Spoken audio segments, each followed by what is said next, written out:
అచ్చంపేటలో గత సంవత్సర కాలం నుంచి మధురానగర్ కాలనీలో నివసించే నేనావత్ లక్ష్మణ్ 38 సంవత్సరాల వయసు అనే వ్యక్తి వాళ్ళ ఇంట్లో బెడ్ మీద మరణించి ఉండడం జరిగింది. వాళ్ళ కుటుంబ సభ్యులు ఈ మృతి పట్ల అనుమానం వ్యక్తం చేశారు. ఆ కేసు నమోదు చేసి దర్యాప్తు చేయడం జరుగుతుంది. మాది బొల్లారం, చంద్రపేట మండలము. మా తమ్ముడు లక్ష్మణు, మా కోడలు పద్మ అచ్చంపేట జాబ్ రీత్యా ఇక్కడ ఉంటున్నారు. వాళ్ళు మా కోడలు ఆమె మా తమ్మునికి వేరే వాళ్ళతోటి చంపేయడం జరిగింది.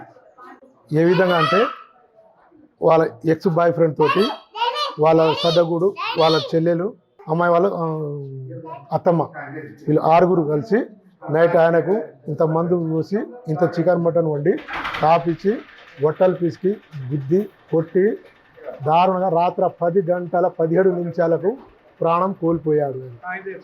ఆ తర్వాత బాడీని యథావిధిగా కూర్చోబెట్టి ఫోటో తీసి మెయిల్ చేయడం జరిగింది.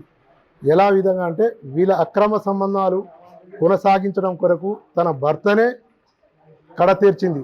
ఎందుకంటే ఈ 1 ఇయర్ ముంగల వాళ్ళు హైదరాబాద్లో ఉన్నారు.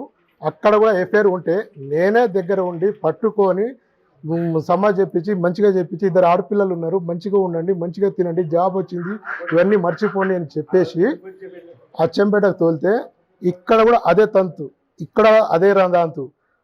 ఆ ద్వారా ఆ అబ్బాయి తీసుకొచ్చి నైట్ వాళ్ళు 4-5 కలిసి మా తమ్ముని చంపడం జరిగింది. అదేవిధంగా మా తమ్ముడు కూడా కాంట్రాక్ట్ బేసిక్ ఆచారంలో చేస్తున్నాడు. ఈమె తాడూరు చేస్తుంది, తాండూరిడ మన ఉప్రుల మండలము.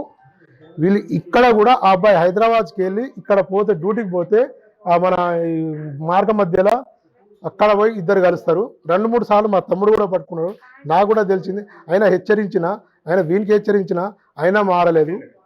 సరే పోని చేసుకొని ఇడిచిపెట్టి చేసుకుంటే ఇదే ఎందుకు కడ తెరచాలి? ఇది ఇంతవరకు మాకు జర నయం చేయాలని మీకు ప్రయత్నం చేస్తున్నాను. అసలైన తొలి వెలుగు. ఫాలో వాట్సాప్ @తొలి వెలుగు official.